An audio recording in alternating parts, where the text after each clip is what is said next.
La pluma pesa demasiado en mi mano. No debería sentirse así. Mi teléfono vibra. Otra vez. Mauricio. La llamada número 47 de la semana. No contesto. No he contestado en 3 días. Leonor Montoya, dice la abogada, con una voz suave pero implacable. ¿Está usted absolutamente segura? Mi mano queda suspendida sobre la línea de la firma. La tinta brilla bajo la luz blanca del techo. El reloj marca cada segundo, con un clic, seco, cruel. Eso fue todo lo que hizo falta para destruir el mundo de mi hijo. Hace 3 semanas yo estaba en una hacienda privada, a 4 horas de mi casa, viendo las burbujas del champán subir en copas de cristal, observando a mi único hijo reír con sus padrinos. La corbata estaba un poco chueca, como siempre que se emocionaba, y yo pensaba en lo guapo que se veía, en lo orgulloso que habría estado su padre Héctor. No sabía que en menos de 1 hora me pediría que me fuera, que elegiría a una mujer a la que conocía desde hacía 2 años por encima de la madre que lo crió sola durante 24, que todos mis sacrificios no valdrían nada cuando más importaban. Pero aquí no termina esta historia, aquí empieza, porque a la mañana siguiente, cuando sonó mi teléfono y vi su nombre en la pantalla, cuando escuché que decía, «Mamá, necesito los papeles de la propiedad», algo dentro de mí cambió. Algo frío, claro y definitivo. Firmo mi nombre. La pluma raspa el papel con un sonido parecido al de tela desgarrándose. Leonor Isabel Montoya.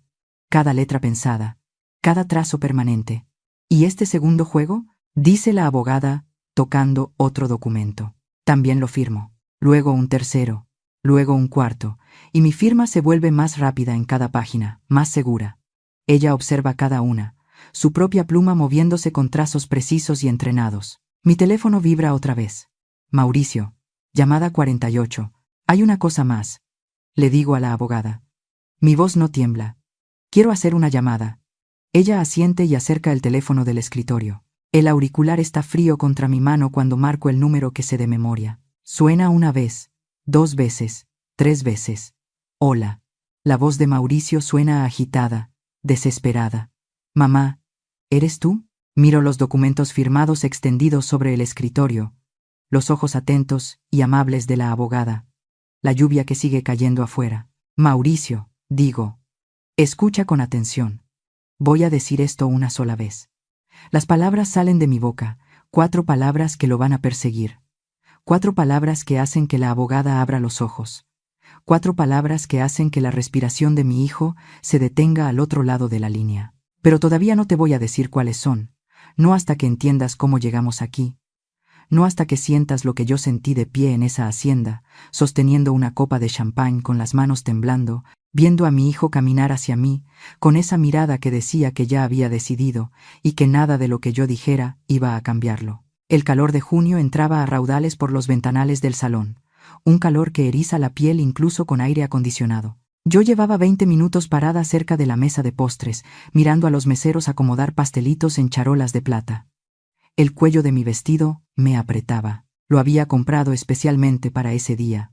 Azul marino, a la altura de la rodilla, el tipo de ropa formal que Mauricio dijo que Renata quería para las familias. Costó $200, dinero que en realidad no tenía, pero eso no importaba. Nada importaba excepto estar ahí, acompañarlo, ser la madre que mi hijo merecía el día de su boda. El camino había tomado 4 horas. Salí a las 5 de la mañana para evitar el tráfico y me detuve una sola vez para café y gasolina. Llegué con 2 horas de anticipación para ayudar en cualquier cosa de último momento. Mauricio me había mandado un mensaje a las 7 diciendo: «Todo está bien, mamá, relájate y disfruta el día». Así que me relajé. Sonreí a primos lejanos y a los padres de Renata, también a los padrinos que solo había visto una vez antes. Sostuve mi copa de champán y fingí que los pies no me dolían con esos zapatos, mientras observaba a mi hijo reír, bailar y festejar. La ceremonia fue hermosa. Renata llevaba un vestido de encaje blanco que seguramente costaba más que el pago mensual de mi coche, y solo los arreglos florales habrían alcanzado para alimentar a una familia durante un mes. Pero no dije nada, solo sonreí, lloré y aplaudí cuando el juez dijo: «Puede besar a la novia». Había llevado una tarjeta. Dentro estaba un cheque por $8,000. Cada peso que había ahorrado trabajando turnos extra en el hospital durante el último año. Guardias nocturnas que me dejaban agotada, adolorida y apenas funcional. Pero Mauricio me había pedido que apoyara con la boda. ¿Y qué clase de madre dice que no? La tarjeta seguía en mi bolsa, y pensaba dársela durante la recepción, tal vez en un momento tranquilo, para poder hablar a solas, abrazarlo y decirle lo orgullosa que estaba, cuánto lo amaba. Cuánto le habría gustado a su padre ver ese día. Su padre, Héctor, muerto desde hace 12 años por un infarto que se lo llevó a los 46, aún podía ver su rostro en algunos gestos de Mauricio, escuchar su risa en su voz. Héctor habría usado una corbata ridícula, contado historias vergonzosas y bailado conmigo ese baile de padre y madre que nunca ocurrió. Apreté los dedos contra la copa, el vidrio estaba frío y húmedo por la condensación, una gota resbaló por el costado y cayó sobre mi mano. Mamá. Me giré y vi a Mauricio a poco más de 1 metro. Con la mandíbula tensa, de esa manera tan particular, decidido, los músculos marcándose bajo la piel. Conocía bien esa mirada, la había visto cuando tenía 7 años. Y quería andar en bicicleta sin llantitas, cuando a los 16 anunció que se iría a estudiar lejos, cuando a los 22 me dijo que se mudaría con Renata. Era la mirada de alguien que ya decidió y no va a cambiar. La ceremonia estuvo preciosa. Hijo, dije. Mi voz sonó normal, incluso alegre. Renata se veía absolutamente. Necesitas irte. Las palabras me golpearon como agua helada, como una bofetada, como caer por unas escaleras. A nuestro alrededor los invitados reían, bailaban y chocaban copas. Un tío intentaba torpemente un paso de baile cerca del DJ. La música estaba alta, una canción pop que no reconocí, y el bajo vibraba en el piso. ¿Qué? Pensé que no había escuchado bien. La música era demasiado fuerte, el salón estaba lleno y me zumbaban los oídos por estar cerca de las bocinas. Necesitas irte, repitió, sin mirarme, con los ojos fijos en algún punto detrás de mi hombro, como si le hablara a otra persona. Renata no quiere que estés aquí. La estás haciendo sentir incómoda. La copa se me resbalaba entre los dedos y la apreté con fuerza, con miedo de soltarla, de que se rompiera en el piso pulido y todos voltearan a ver, de que supieran que algo iba mal, que la madre del novio estaba armando un escándalo. Mauricio, ni siquiera he hablado con ella. Solo vete, mamá. Entonces me miró. Sus ojos eran duros, planos, como los de un extraño. Por favor, no hagas esto difícil. Difícil. Yo era la difícil. Yo, la mujer que lo crió sola después de que murió su padre, que trabajó turnos de 16 horas en el hospital para que tuviera clases de piano, campamentos de verano y ropa nueva para la escuela, que lo sostuvo en pesadillas, crisis de tareas y su primer corazón roto, cuando una novia lo dejó en la prepa, que refinanció la casa 2 veces para ayudar a pagar la universidad, cuando las becas no alcanzaron, que manejó 4 horas en la madrugada solo para estar ahí. Mauricio. Se me cerraba la garganta y cada palabra salía como empujando lodo. Manejé 4 horas para estar aquí. No he hecho nada malo, apenas sí. Renata piensa que sería mejor que te fueras, dijo bajando la voz, como si no quisiera que alguien escuchara, como si sintiera vergüenza, pero no la suficiente para detenerse. Dice que eres controladora, que quieres mandar en todo, que le has estado lanzando miradas todo el día. Controladora. La palabra retumbó en mi cabeza. Yo le había dado espacio a Renata desde que empezaron a salir. Me mordí la lengua cuando se mudó a la habitación de visitas durante 6 meses y jamás se ofreció a ayudar con el súper o los recibos. Sonreí y asentí cuando eligió una hacienda para la boda que costaba $40,000 y me preguntó si podía aportar algo. Aporté $8,000. $8,000 que representaban cada turno extra que mi cuerpo podía soportar, cada noche llegando a casa demasiado cansada para cenar, cada mañana despertando con la espalda adolorida y los pies hinchados, y aún así decían que yo la miraba mal. Yo intentaba controlarlo todo. Renata está esperando que te vayas, dijo Mauricio, mirando de reojo hacia la mesa principal. Seguí su mirada, y ahí estaba ella, con encaje blanco y velo, observándonos, el rostro sereno y amable, pero los ojos afilados y calculadores, sosteniendo una copa de champán, y sonriendo con una mueca pequeña y tensa que no llegaba a los ojos, una sonrisa como cuchillo. Está alterada, continuó Mauricio. Es su día especial. Su día especial. No nuestro día. No el día de ellos. El de ella. Miré a mi hijo. Lo miré de verdad, al hombre en el que se había convertido. 24 años, con estudios universitarios, un buen trabajo en mercadotecnia, viviendo en un departamento bonito con su nueva esposa. Parecía exitoso y bien armado, como alguien que tenía la vida resuelta, pero en ese instante, de pie en un lugar tan caro, con su traje a la medida, pidiéndole a su madre que se fuera porque a su novia no le gustaba, parecía un desconocido. ¿Estás seguro de esto?, pregunté con la voz firme. Tranquila, no sé cómo. ¿Estás completamente seguro? Sí. Sin dudar, sin pensarlo un segundo. Vete. Luego hablamos. Luego, siempre luego, con él últimamente. Luego hablamos de Acción de Gracias. Luego de Navidad. Luego de por qué no había llamado en 3 semanas. Luego de por qué olvidó mi cumpleaños el mes pasado. Dejé mi copa en la mesa de postres y el vidrio hizo un sonido suave contra el mantel blanco. Una mesera cercana miró y enseguida apartó la vista al ver mi cara. ¿Se notaba? ¿Todos podían notar que me estaban echando de la boda de mi propio hijo? Está bien, dije. No lo abracé. No le di un beso en la mejilla. No lo toqué. Solo me di la vuelta y caminé por el salón con la cabeza en alto y los hombros firmes, apretando la bolsa contra el brazo.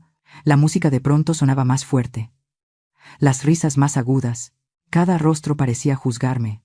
¿Lo sabían? Podían ver a la madre del novio saliendo a mitad de la fiesta, con los tacones marcando el piso como una cuenta regresiva. El sol de junio me cegó cuando crucé las puertas dobles. El estacionamiento se extendía frente a mí, con filas de autos brillando en la luz de la tarde. El mío estaba hasta el fondo. Solo.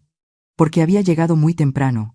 Un sedán práctico de 14 años, con un golpe en la defensa trasera de cuando choqué con un poste el invierno pasado. Crucé el asfalto caliente. El calor subía por los zapatos. El sudor se acumulaba en la espalda. Y al llegar al coche, tenía la cara mojada. O quizá eran lágrimas. Ya no podía distinguirlo. Me senté al volante y encendí el motor. El aire acondicionado lanzó aire caliente el primer minuto y luego empezó a enfriar. En el espejo retrovisor, vi la hacienda. Un edificio hermoso de piedra, hiedra y ventanales enormes. Adentro mi hijo celebraba, bailaba, reía, comía comida cara y bebía vino caro, brindando por su futuro con su esposa, y yo estaba sola en el estacionamiento con la tarjeta de $8,000 aún en mi bolsa. 4 horas de regreso a casa. Conduje en silencio absoluto. Sin radio, sin podcasts, sin audiolibros. Solo el zumbido de las llantas sobre el asfalto, el paso de los coches y el aire frío pegándome en la cara húmeda. El sol cruzó el cielo. Se escondió tras las montañas y desapareció, dejando solo la oscuridad y las luces de la carretera. Paré una vez a cargar gasolina. La estación estaba vacía, salvo por un empleado adolescente que apenas levantó la vista del teléfono. Pagué. Fui al baño, compré una botella de agua que no bebí y volví a manejar. La propiedad se veía distinta cuando entré al camino cerca de la medianoche, o tal vez la distinta era yo. La luz del porche estaba encendida. La había dejado así por la mañana. Hacía una vida entera. La casa estaba silenciosa y oscura salvo por esa luz. Nadie esperando, nadie a quien contarle de la boda, nadie que me abrazara mientras lloraba. Me quedé sentada en el coche mucho tiempo. Solo sentada, mirando la casa que había comprado con Héctor hacía 30 años. Cuando éramos jóvenes y tontos, tan enamorados que no veíamos con claridad, la casa a la que llevamos a Mauricio cuando salió del hospital, donde celebramos cumpleaños, navidades y graduaciones, donde Héctor murió en la cama junto a mí, su mano enfriándose en la mía mientras yo gritaba pidiendo ayuda, y aún así el jardín necesitaba deshiervarse. Lo notaba incluso en la oscuridad. Los arriates desbordados, los arbustos fuera de control, los postes de la cerca cerca del granero empezando a pudrirse. El granero mismo necesitaba un techo nuevo. 40 hectáreas de tierra, y la mayoría de los días se sentían demasiado. Demasiado espacio, demasiado trabajo, demasiados recuerdos. Pero era mía. Mi abuelo había comprado esas tierras en 1952. Mi padre las mantuvo durante 40 años. Héctor y yo las convertimos en hogar, y siempre pensé que algún día serían de Mauricio. Bajé del coche. El aire nocturno era fresco, y olía a pino y tierra. Los grillos cantaban en el pasto y a lo lejos se escuchaba un búho.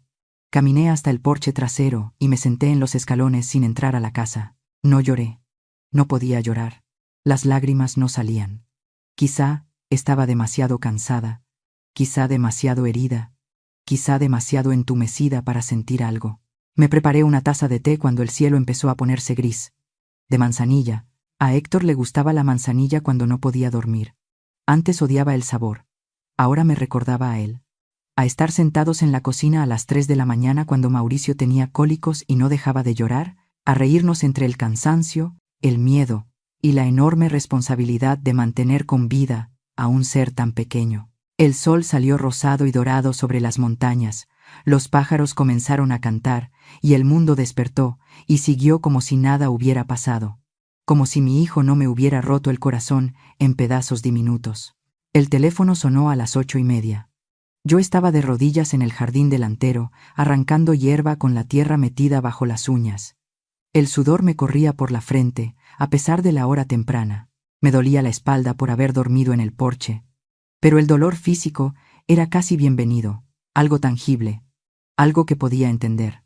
Saqué el teléfono del bolsillo y el nombre de Mauricio iluminó la pantalla. Por un segundo pensé que llamaba para disculparse, para decir que se había equivocado, para pedir perdón por humillarme frente a 100 personas en su boda, por tirar 24 años de amor incondicional porque a su nueva esposa no le gustaba. Contesté. Mamá, hola. Su voz sonaba alegre, animada, como si ayer no hubiera pasado, como si hubiéramos hablado la semana pasada de cosas normales. Pregunta rápida. ¿Puedes mandarme los papeles de la propiedad? Me recosté sobre los talones, una abeja zumbó junto a mi oído y se posó en el arbusto de lavanda a mi lado. Las flores moradas se movían con la brisa suave y el sol de la mañana calentaba mis hombros. ¿Los papeles de la propiedad? Repetí. Mi voz sonó rara, lejana, como si hablara otra persona. Sí, los del terreno de Durango. Lo dijo con una ligereza absurda, como si pidiera prestado un libro. Podríamos subdividir y construir unas 6 o 7 casas. El mercado está muy fuerte ahora. Hacer una fortuna. Desarrollo. Subdividir. 6 o 7 casas en la tierra de mi familia, en la tierra de mi abuelo, en las 40 hectáreas que habían sido nuestras durante 70 años. La abeja pasó a otra flor y la observé trabajar, juntar polen y volar a la siguiente, simple y decidida, sin carga de traición. Obvio dividiríamos las ganancias contigo, siguió Mauricio, con esa emoción que le salía cuando creía haber tenido una idea brillante. Tal vez 60-40 porque nosotros haríamos todo el trabajo, pero aún así ganarías al menos un par de cientos de miles. Quizá más, si fijamos bien el precio, y luego podrías mudarte a algo más pequeño, más fácil de mantener, más pequeño, más fácil. Como si las 40 hectáreas que mi abuelo murió defendiendo fueran demasiado para mí, como si la casa que compartí con Héctor fuera solo una carga de la que debía escapar. Renata encontró un residencial para adultos mayores increíble, a unos 20 minutos de nosotros, dijo. Muy bonito, con actividades, alberca y todo. Te encantaría. Tengo 58. Mauricio. Sí, claro. Hasta se rió. Pero ya sabes que con el tiempo necesitarás algo más fácil de manejar. Menos mantenimiento. Así tendrías el dinero guardado. Es planeación inteligente, mamá.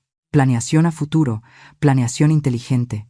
Mi hijo quería pasar una máquina por encima de la historia de mi familia, convertir el legado de mi abuelo en ganancia y meterme en un asilo elegante, y a eso le llamaba planeación inteligente. Me puse de pie y las rodillas me tronaron. La abeja se alejó volando, y a mi alrededor el jardín se extendía como 30 años de trabajo, de sembrar, podar y cuidar las rosas que mi madre me había regalado en esquejes, las hierbas que cultivé desde semilla, el huerto que me alimentó todo el verano. ¿Entonces puedes mandar el título por mensajería hoy?, preguntó Mauricio. Queremos empezar el trámite esta semana. El tío de Renata tiene una reunión con unos inversionistas el jueves y necesita ver los documentos del terreno. Jueves, en 3 días, quería que entregara 70 años de historia familiar en 3 días para que el tío de su esposa impresionara a unos inversionistas. Mauricio, dije despacio, sobre lo de ayer. Ah, sí. Me interrumpió como si apenas lo recordara, como si fuera una molestia menor que se le había pasado. Perdón por eso. Renata estaba estresada, ya sabes. Nervios de boda o algo así, pero ya pasó. Todo está bien. Todo estaba bien. Después de humillarme, obligarme a manejar 4 horas sola, hacerme sentir pequeña, inútil y desechable. Pero ahora todo estaba bien porque necesitaba algo de mí. Así que los papeles, su voz ya tenía un filo de impaciencia. ¿Puedes enviarlos hoy? Te mando la dirección para la entrega urgente.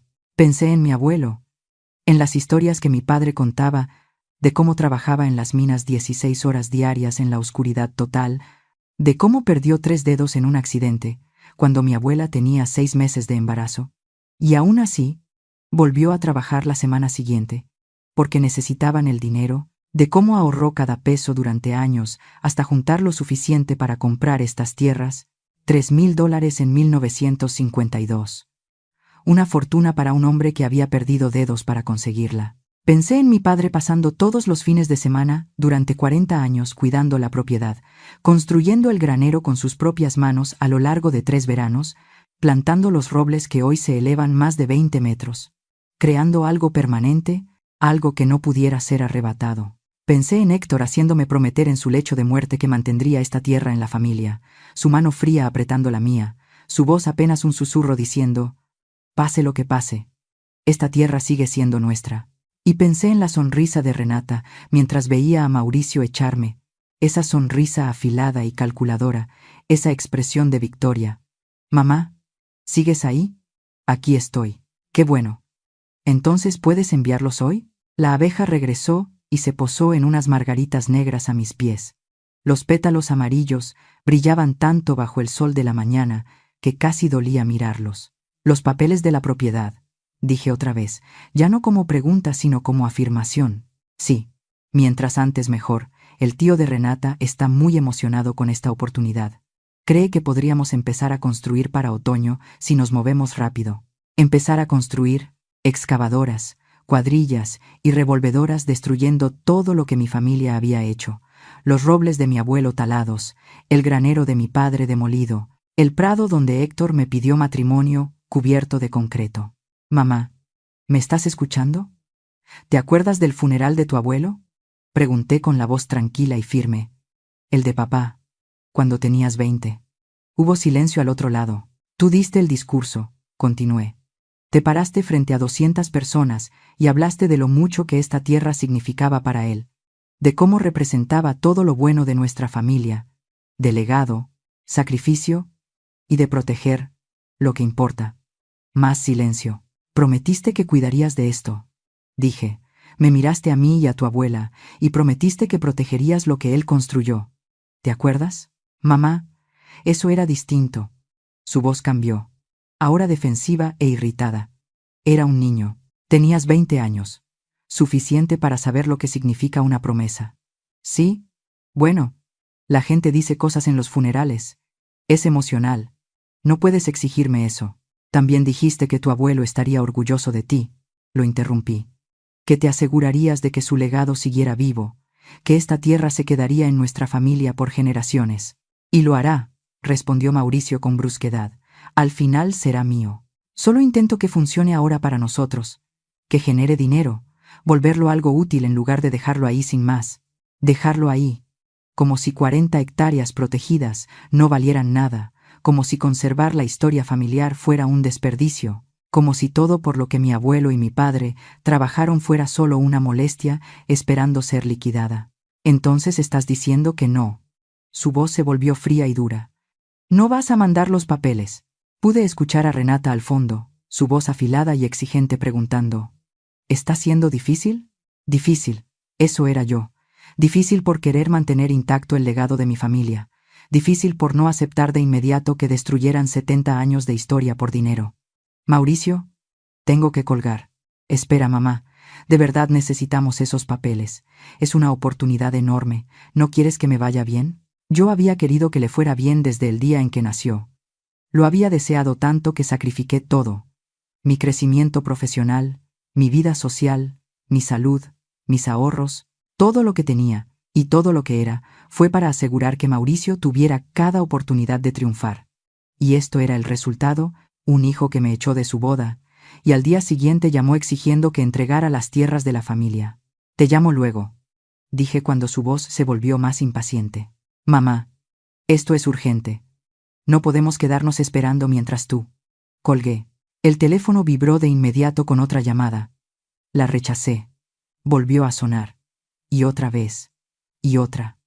Y para cuando terminé de arrancar toda la hierba del arriate delantero, Mauricio había llamado 6 veces más. Ignoré todo. Entré a la casa y me lavé las manos. Me preparé de comer un sándwich de atún con rebanadas de pepino y un vaso de agua fría. Me senté en el porche trasero. Y comí despacio mirando los robles moverse con el viento. El teléfono vibró con un mensaje. Lo leí. Mamá, esto es ridículo. Llámame. Luego otro. Estás siendo egoísta. Luego, el tío de Renata necesita una respuesta para mañana. Luego, no puedo creer que me hagas esto. Y para él yo le estaba haciendo algo a él, no al revés. No él haciéndome algo al echarme de su boda. Exigir mi propiedad y llamarme egoísta, difícil y controladora. Yo era el problema. Yo, la madre que lo había dado todo. Terminé de comer y lavé los platos.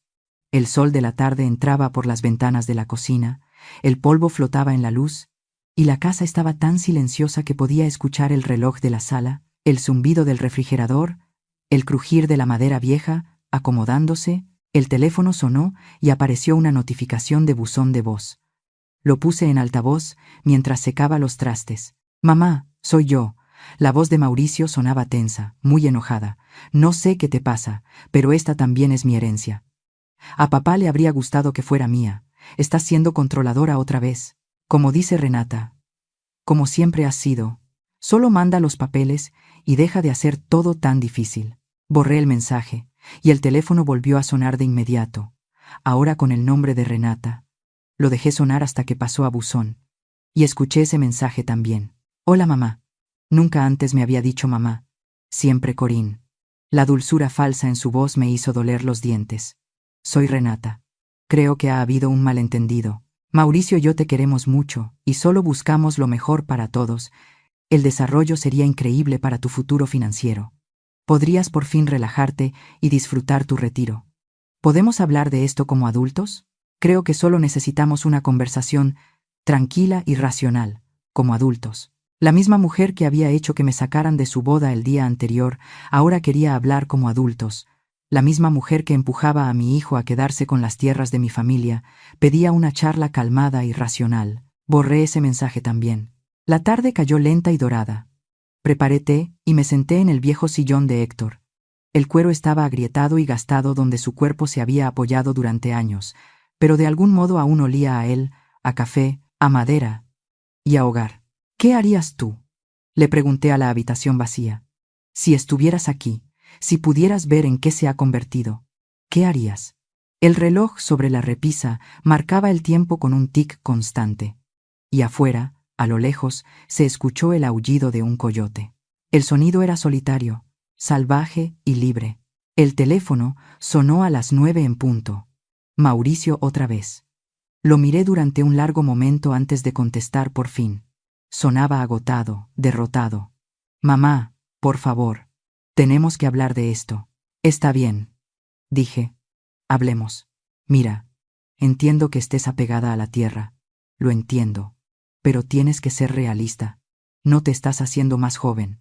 El mantenimiento es demasiado para una sola persona, y la propiedad solo está ahí, sin generar ingresos. Podríamos convertirla en algo valioso, algo que de verdad produzca dinero y asegure nuestro futuro. Tu bisabuelo pagó $3,000 por esta tierra en 1952. Le dije, ¿sabes qué hizo para ganar ese dinero? Mamá, no necesito una lección de historia. Trabajó en las minas, jornadas de 16 horas en la oscuridad. Perdió 3 dedos en un accidente cuando tu abuela tenía 6 meses de embarazo. Pero siguió trabajando porque quería dejarle a su familia algo permanente, algo que no pudiera ser arrebatado. Hubo silencio del otro lado. Tu abuelo pasó 40 años dedicando cada fin de semana a cuidar esta tierra, continué. Plantó esos robles para ti, Mauricio, para sus nietos, para sus bisnietos. Construyó ese granero con sus propias manos para que las generaciones futuras tuvieran algo sólido, algo real. Es una bonita historia, dijo Mauricio, con la voz plana, sin emoción. Pero esto es un negocio. Se trata de tomar decisiones financieras inteligentes. Podemos honrar el pasado y seguir avanzando. Nuestro futuro, no mi futuro, no el de la familia, el suyo y el de Renata. ¿Sabes qué dijo tu padre antes de morir? Las palabras salieron antes de poder detenerme. Mauricio se quedó callado. Podía escucharlo respirar. Algún movimiento al fondo, quizá Renata escuchando. Me hizo prometer que mantendría esta tierra en la familia, dije. Fue una de las últimas cosas que dijo. Me apretó la mano tan fuerte que me dolió y me hizo jurarlo. Pase lo que pase, Corín. Esta tierra sigue siendo nuestra. Papá murió hace 12 años, mamá. Su voz volvió a sonar fría, distante. Las cosas cambian. El mundo sigue adelante. No puedes vivir atrapada en el pasado para siempre. Las cosas cambian. La promesa de mi esposo en su lecho de muerte reducida a que las cosas cambian. El sacrificio de generaciones descartado con un «el mundo sigue adelante». Tienes razón, dije, con la voz muy calmada, muy baja. Las cosas cambian. Entonces vas a mandar los papeles. La esperanza se coló en su voz, la ansiedad.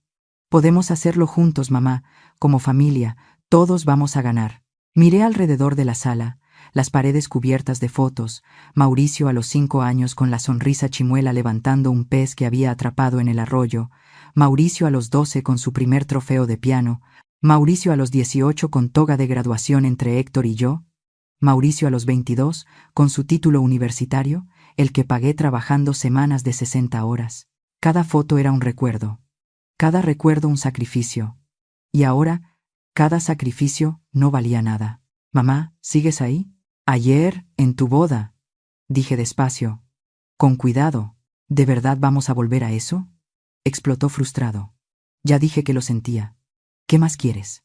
Dijiste que Renata estaba estresada. Eso no es una disculpa. Suspiró. Pesado. Casi teatral. Está bien, perdón, ¿sí? Perdón porque se te lastimaron los sentimientos. ¿Podemos seguir adelante ahora? Mis sentimientos. Como si fuera una niña a la que le negaron un postre, como si 24 años de maternidad pudieran reducirse a sentimientos heridos. Cerré los ojos. Mauricio, ¿me quieres? ¿Qué clase de pregunta es esa? Es una pregunta simple. Claro que te quiero. Eres mi mamá. Entonces, ¿por qué me humillaste frente a 100 personas? No te humillé. Renata estaba alterada, y yo me encargué. Eso es lo que hacen los esposos. Protegen a sus esposas. ¿De sus madres? Cuando sus madres están siendo. Se detuvo, se corrigió, pero lo escuché igual. La palabra que no dijo. Difícil, controladora, lo que sea que Renata le hubiera dicho que yo era. Yo pagué las flores de tu boda. Dije. $8,000. Eso fue todo lo que hice, porque tú me lo pediste. También estuviste dando tu opinión sobre todo lo demás. El lugar, la comida, la música. Renata sentía que estabas tratando de adueñarte de todo. Yo dije que el lugar era hermoso una sola vez, cuando me enseñaste las fotos y me preguntaste qué opinaba. Y también dije que parecía caro, porque lo era, porque la boda costaba más de lo que mucha gente gana en un año. Y porque me pidieron que ayudara, y yo les di todo lo que tenía. Mauricio, manejé 4 horas para verte casarte. Me puse un vestido que apenas podía pagar porque Renata quería vestimenta formal.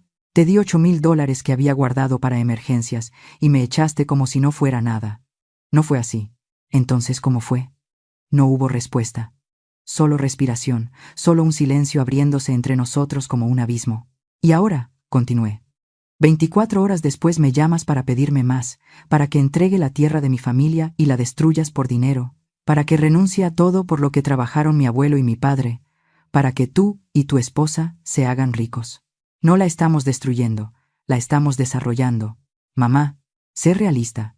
No puedes mantener esa propiedad para siempre. Estás envejeciendo. Tu salud no va a aguantar. Eventualmente necesitarás ayuda, y yo no podré. Tengo 58, Mauricio, no 80. Pero algún día tendrás 80. ¿Y luego qué? Te quedarás atrapada en 40 hectáreas, que no puedes manejar, demasiado terca para pedir ayuda, quizá rompiéndote la cadera tratando de arreglar un poste. Así que ya estás planeando mi decadencia. Qué considerado. Estoy siendo práctico. Alguien tiene que serlo, dijo. Hablando de arrasar mi casa y meterme en un residencial para adultos mayores, de ayudarme a cambiar antes de que se vuelva una crisis. ¿Una crisis? Mi vida era una crisis esperando pasar. Mi casa era una carga, el legado de mi familia una molestia. La respuesta es no, dije. Firme y definitiva. ¿Qué? No. No voy a mandar los papeles del terreno. Ni ahora ni nunca. No puedes hacer eso. Es mi herencia. Es mi propiedad. Tu padre me la dejó a mí. Pero soy tu hijo. Soy tu único hijo. ¿A quién más se lo dejarías? No lo sé todavía. Pero no será a alguien que me sacó de su boda y al día siguiente llamó, exigiendo que le entregara las tierras de mi familia. Su voz se volvió helada.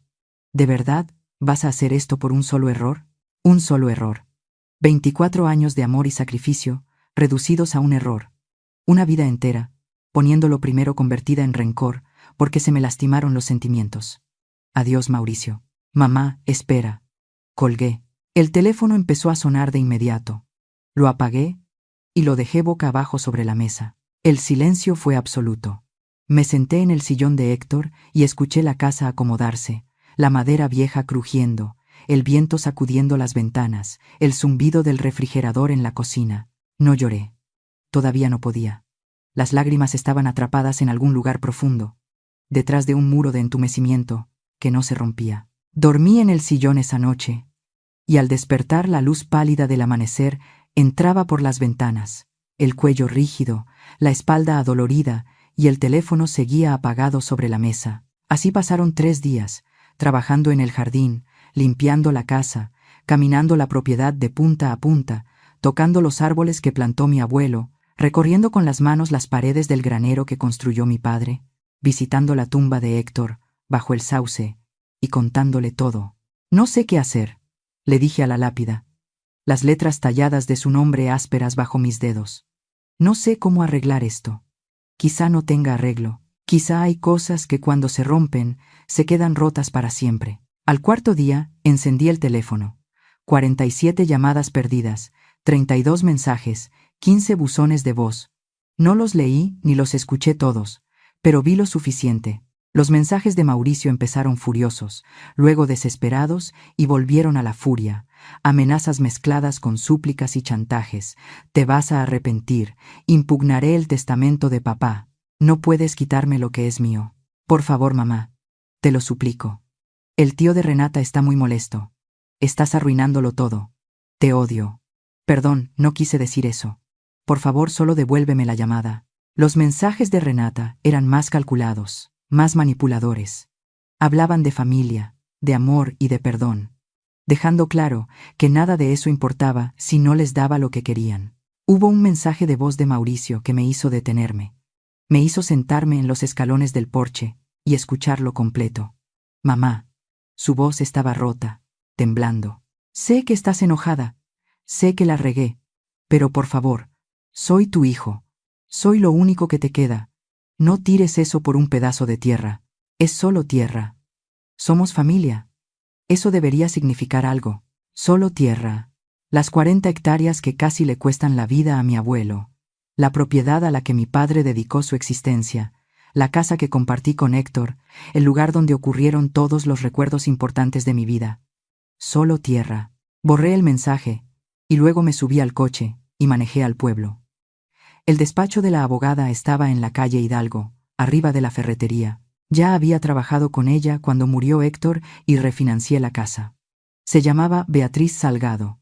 Era inteligente, meticulosa y no perdía tiempo en pláticas innecesarias. Leonor, dijo poniéndose de pie cuando entré a su oficina, no te esperaba. ¿Todo está bien? No, respondí, pero lo estará. Le conté todo. La boda, la llamada, la tierra, las exigencias de Mauricio y la manipulación de Renata, y los 70 años de historia familiar que querían destruir por dinero. Beatriz escuchó sin interrumpir, y cuando terminé, guardó silencio un largo momento. Luego preguntó, ¿qué quieres hacer? Quiero proteger esta tierra, dije, para siempre. Asegurarme de que nunca pueda venderse, dividirse ni destruirse. honrar el sacrificio de mi abuelo y de mi padre, cumplir la promesa que le hice a mi esposo. Hay una forma, dijo Beatriz mientras sacaba una libreta legal y empezaba a escribir. Un fideicomiso de conservación. Donas la tierra a un fideicomiso con protecciones específicas. La tierra se mantiene intacta, protegida para siempre. No puede venderse ni desarrollarse. Y Mauricio no tendría ningún derecho sobre ella. La tierra pertenecería al fideicomiso, no a ti ni a tu herencia.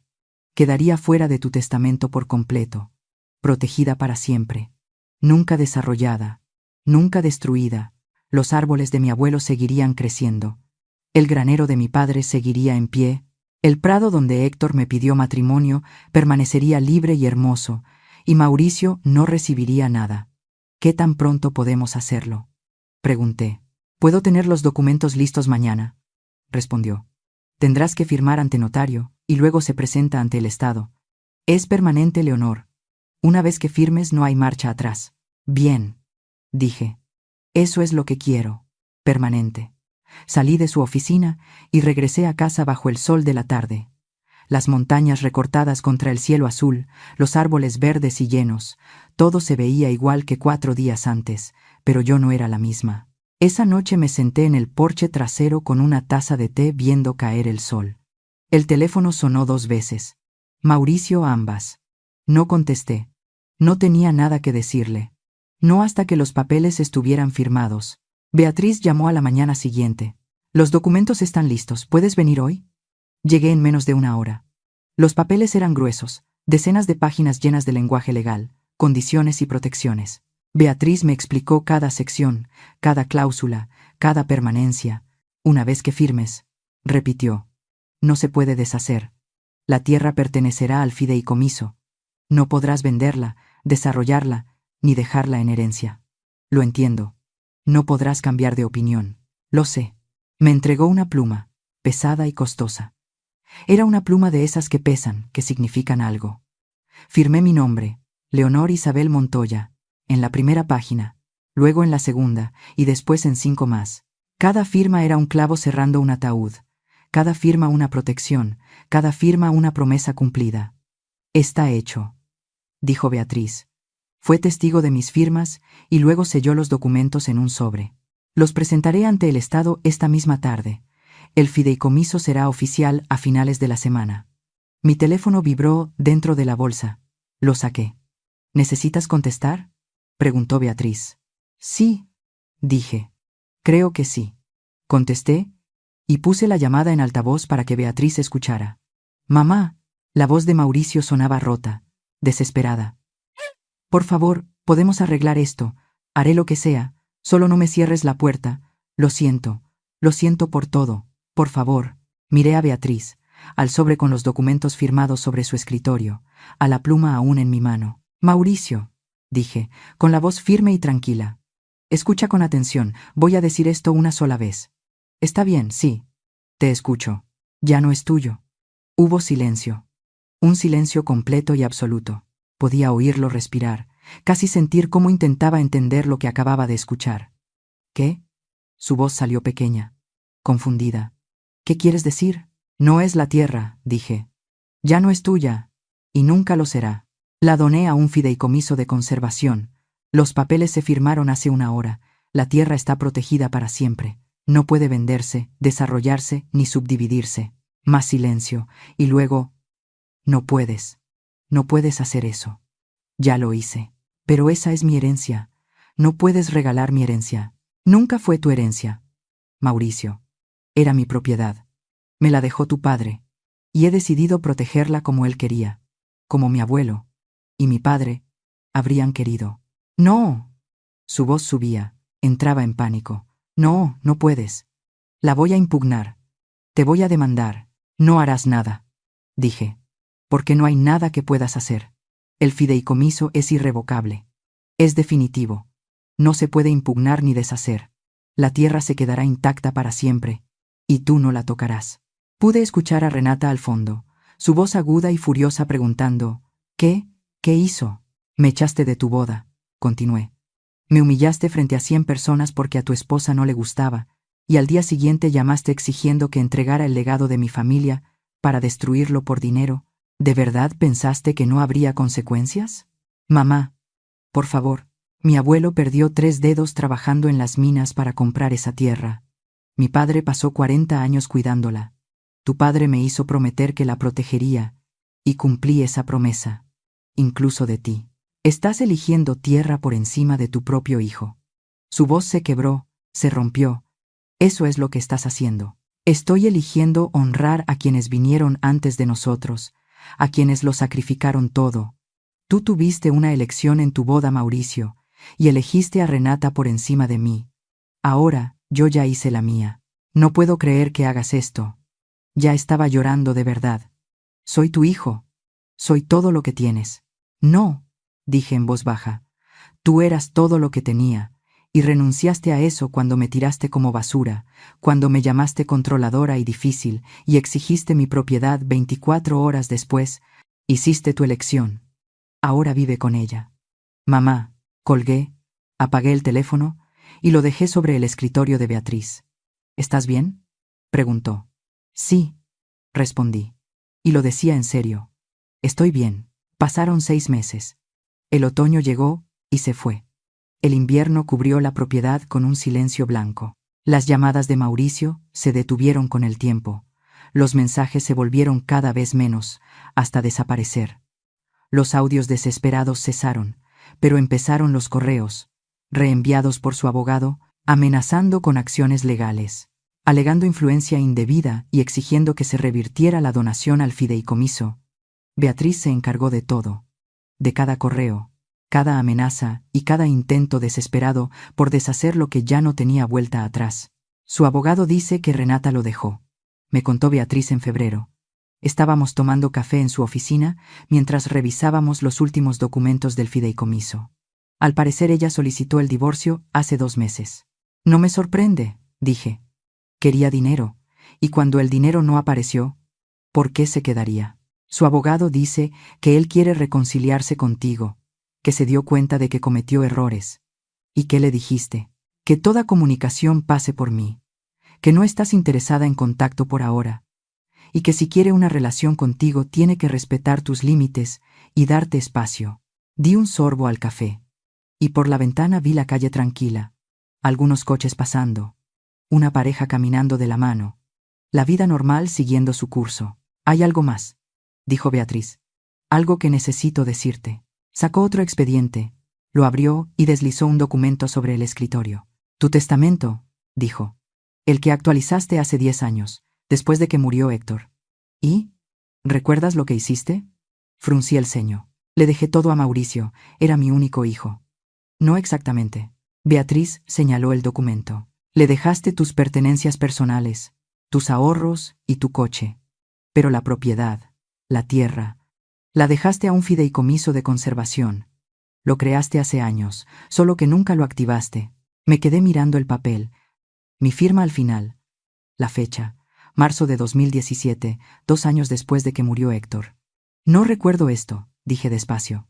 El abogado de Héctor lo sugirió, explicó Beatriz, como protección, por si algo te pasaba antes de que Mauricio fuera lo suficientemente maduro para entender el valor de la tierra.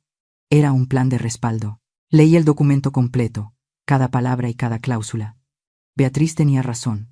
Había creado un fideicomiso de conservación años atrás, como medida de seguridad. Si yo moría, la tierra pasaría automáticamente al fideicomiso. Mauricio recibiría todo lo demás, pero no la propiedad. ¿Por qué no me dijiste esto antes?, pregunté. Porque no lo necesitabas antes. Estabas haciendo la donación tú misma. Pero esto demuestra algo importante, Leonor. Muestra que llevas años protegiendo esta tierra, que tu decisión reciente no nació del enojo ni de la venganza, sino que fue el resultado de una planeación larga y cuidadosa. Me recargué en la silla y miré el cielo gris de febrero por la ventana. Lo había olvidado. El abogado de Héctor lo sugirió poco después del funeral. Yo estaba entumecida y firmé lo que puso frente a mí. Pero lo firmaste, dijo Beatriz con suavidad. Alguna parte de ti lo sabía. Incluso entonces, incluso cuando Mauricio era más joven y aún no se había casado con Renata, alguna parte de ti sabía que la tierra necesitaba protección. Tal vez tenía razón, tal vez siempre lo supe. Supe que algún día Mauricio podría elegir el dinero sobre el legado, la comodidad sobre el sacrificio, asimismo sobre la familia que vino antes, o tal vez solo era una viuda intentando honrar los deseos de su esposo y cumplir una promesa hecha a un hombre moribundo. De cualquier forma, el resultado era el mismo. La tierra estaba protegida para siempre. Esa primavera llegó temprano. Para marzo las flores silvestres cubrían el prado, lupinos morados, flores amarillas y blanco, y creando una alfombra de color. Caminaba entre ellas cada mañana sintiendo el sol en la cara, escuchando a los pájaros y respirando aire que olía a pino, a tierra y a vida nueva. Empecé a llevar grupos de niños a la propiedad, niños de zonas urbanas de Monterrey que nunca habían visto montañas, bosques ni cielo abierto. Les enseñaba sobre plantas, animales y conservación, sobre proteger los espacios naturales, sobre legado, sacrificio y la responsabilidad que tenemos con las futuras generaciones. A los niños les encantaba, corrían por el prado, trepaban a los robles y jugaban en el granero, hacían 1000 preguntas, se ensuciaban y reían hasta quedarse sin aire. Me recordaron por qué esta tierra importaba y por qué protegerla valía la pena, incluso al costo de perder a mi hijo. Porque esos niños, completos extraños, apreciaron la tierra más en una tarde que Mauricio, en 24 años. En abril recibí una carta, no un correo, una carta de verdad en el buzón, con la letra de Mauricio en el sobre. Me senté en los escalones del porche y la abrí. 3 páginas. Por ambos lados. Su letra desordenada y apresurada. Como si la hubiera escrito de un tirón sin detenerse. Era una disculpa. Una de verdad. Hablaba de la boda. De cómo me sacó. De cómo Renata lo convenció de que yo intentaba controlarlos. De lo concentrado que estaba en empezar su nueva vida. Y de cómo olvidó la que hizo posible todo lo demás. Hablaba de la tierra, de lo equivocado que estuvo al exigirla, de no haber entendido la historia, de no haber respetado el sacrificio, de no haber valorado lo que significaba para mí y para nuestra familia. Hablaba de que Renata se fue, de darse cuenta de que nunca lo amó, de que amó la idea del dinero y de lo que su herencia podía comprar, y de que cuando eso desapareció, ella también. Hablaba de estar solo, de entender ahora lo que yo debí sentir, del arrepentimiento, de la vergüenza y del deseo desesperado de deshacer lo que no se puede deshacer. El último párrafo me hizo llorar por primera vez desde la boda, hizo que las lágrimas por fin rompieran el muro. Mamá, sé que no merezco tu perdón. Sé que te lastimé de formas que no se pueden arreglar, pero quiero que sepas que ahora lo entiendo. Entiendo lo que hiciste y por qué lo hiciste. Cumpliste tu promesa a papá, protegiste el legado de nuestra familia. Honraste a mi abuelo y a sus sacrificios. Perdón por haber necesitado perderlo todo para verlo. Te amo. Siempre te amaré. Aunque nunca quieras volver a hablar conmigo, te amo. Tu hijo, Mauricio. Doblé la carta y la guardé de nuevo en el sobre. Me quedé sentada en los escalones del porche y lloré hasta que ya no pude más. Lloré por mi hijo, por la relación que tuvimos, por la inocencia perdida, por la confianza rota. Pero no lo llamé, no le escribí de vuelta. Todavía no. Tal vez algún día. Cuando haya pasado suficiente tiempo. Cuando haya sanado lo suficiente. Cuando pueda verlo sin recordar la sonrisa de cuchillo de Renata. O escucharle decir, tienes que irte. Tal vez algún día. Pero hoy no. Esa primavera la propiedad floreció. Todo verde, vivo y creciendo. Los robles que plantó mi abuelo se alzaron más hacia el cielo. El granero que construyó mi padre resistió firme al viento. El prado donde Héctor me pidió matrimonio se llenó de flores y yo caminé por todo ello. Sola, pero no sola. Sabiendo que cumplí mi promesa. Sabiendo que protegí lo que importaba. Sabiendo que mucho después de que yo no esté, esta tierra seguirá aquí, libre y salvaje. Mi abuelo plantó árboles bajo los que nunca se sentó. Mi padre construyó un granero para nietos que nunca conoció. Mi esposo me hizo prometer que protegería esta tierra, incluso de nuestro propio hijo. Y cumplí esa promesa, porque el legado no se trata de lo que dejas atrás, sino de lo que te niegas a dejar que sea destruido. Después de aquella primavera, mi vida empezó a tomar una forma distinta, como cuando el polvo se asienta después de una tormenta. No fue inmediato ni fácil, pero fue real. Me levantaba antes del amanecer, preparaba café de olla y salía al porche a ver cómo la neblina se deslizaba entre los robles. La tierra seguía ahí, firme, respirando conmigo. Empecé a trabajar menos para otros y más para mí. Vendí el turno nocturno del hospital y acepté solo guardias diurnas. Mi cuerpo lo agradeció. Mis manos dejaron de temblar por el cansancio y mi espalda empezó, lentamente, a perdonarme. Los niños siguieron llegando los fines de semana. Llegaban en camiones viejos, con mochilas llenas de curiosidad y tenis embarrados de ciudad. Les enseñé a sembrar, a escuchar el viento, a reconocer huellas en la tierra húmeda. Les conté historias de mi abuelo, de mi padre, de Héctor, no como tragedias sino como raíces. A veces, mientras hablaba, sentía que ellos estaban ahí conmigo, escuchando. En el pueblo empezaron a conocerme de otra forma. Ya no era solo la viuda callada del rancho grande, sino Leonor, la que cuida la tierra y abre las puertas. Me invitaron a ferias, a reuniones comunitarias, a pláticas sobre conservación. Aprendí a decir que sí, sin sentir culpa, y a decir que no, sin dar explicaciones. Por las noches, cuando el silencio se hacía profundo, pensaba en Mauricio, no con rabia, sino con una tristeza tranquila, como quien acepta una cicatriz. Entendí que el amor no siempre regresa como uno lo espera, pero que tampoco desaparece. Hay ausencias que se transforman en espacio, y en ese espacio yo empecé a crecer. Planté nuevos árboles sabiendo que quizá nunca vería su sombra completa, y aún así los planté, porque la vida que estaba construyendo ya no necesitaba testigos para tener sentido. Con el tiempo dejé de contar los meses desde la boda, y empecé a medir la vida por estaciones. El invierno llegó sin avisar, pero no me encontró vacía. Había aprendido a estar conmigo misma sin miedo. En diciembre, invité a los niños y a sus familias a una posada sencilla en el granero. Colgamos luces, hicimos ponche caliente y partimos piñatas improvisadas. Las risas llenaron el aire, y por primera vez en muchos años sentí que la casa estaba viva de nuevo. A veces recibía noticias lejanas de Mauricio, por medio de terceros. Supe que se mudó a un departamento pequeño, que cambió de trabajo, que empezó terapia. No supe más, ni lo busqué. Aprendí que amar también puede ser soltar sin cerrar la puerta del todo. Guardé su carta en una caja de madera junto a otras cosas importantes. No como un reproche, sino como memoria. La tierra siguió enseñándome paciencia. Me mostró que nada florece todo el tiempo, y que incluso los campos más fuertes necesitan descanso. Empecé a escribir, no para publicar, sino para recordar quién era. Escribí sobre turnos largos, sobre maternidad, sobre errores y silencios. Escribí sobre promesas cumplidas. Un día, mientras caminaba por el prado al atardecer, entendí algo con una claridad serena. No había perdido a mi hijo. Había dejado de perderme a mí misma. La vida nueva que estaba construyendo no borraba el pasado, lo integraba.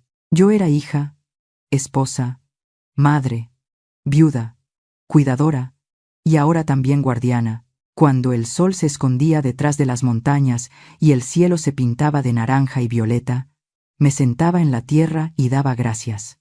No por lo que se fue, sino por lo que permaneció, porque al final, lo que queda cuando todo cambia no es el dolor, sino lo que uno decide proteger. Y yo protegí la tierra, sí, pero sobre todo protegí mi dignidad, mi historia y mi derecho a empezar de nuevo. Algunos de ustedes que están viendo esto saben exactamente lo que se siente.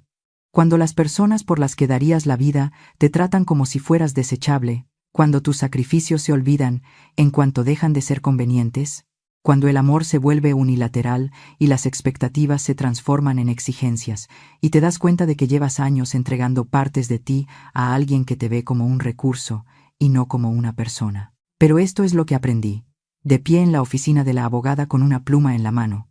El amor verdadero no se mide por todo lo que damos, sino por si lo que damos es valorado o explotado, y a veces lo más amoroso que podemos hacer por nosotros mismos, e incluso por ellos, es dejar que las personas enfrenten las consecuencias de sus decisiones.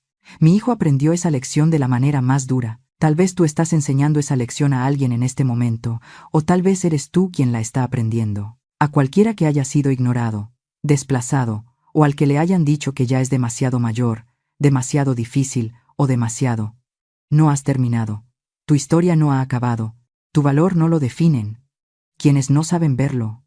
Y tu legado te pertenece, y te toca protegerlo. ¿Qué enseñanza de esta historia te pegó más fuerte? Y si estuvieras en mi lugar, ¿qué habrías hecho? ¿Habrías protegido la tierra? ¿O habrías elegido algo distinto? Quiero leer lo que piensas. No te quedes aquí. Dale clic al siguiente video que aparece en tu pantalla y mira otra historia poderosa de nuestro canal. Todavía hay más que necesitas escuchar. Suscríbete y activa las notificaciones para no perderte historias como esta. Y comparte tu opinión en los comentarios. Dime qué habrías hecho tú y qué te dejó esta historia. Leo cada comentario. Nos vemos en el siguiente.